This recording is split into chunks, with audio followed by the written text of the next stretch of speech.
Nie wiem, czy to mój styl, nie wiem, czy to mój uśmiech. On nie chce nikogo oprócz mnie.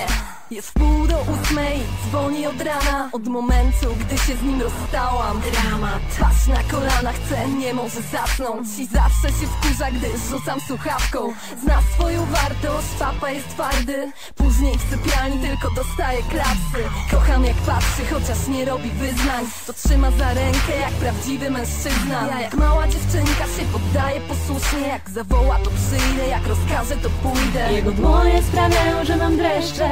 Jego język sprawia, że jęczę. Pozwalam, by robił ze mną wszystko. Chcę być jego żoną, chcę być jego dziwką. Jego zapach do gorączki rozgrzewa. Za jego ciało dam się sponiewierać. Jego słowo i padam na kolana. Jestem wierną suką mego Pana.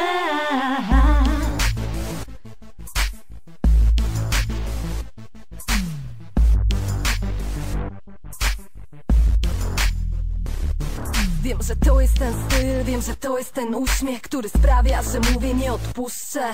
Jest 7:30 następnego dnia rano, lecz nie pytaj mnie jeszcze jak się spało. Dobranoc, tracę tożsamość jak głodna towaru. Inna dziewczyna obok niego sprawia, że dostaje szału. To jak biała gorączka i zaczynam się gubić. On ma antidotum w oczach, odżywia mój umysł. Nie odbiera telefonu czasem poza zasięgiem. Ale wiem, że tylko po to bym myślała o nim częściej. Więc daję pretensje, płaczę, krzyczę.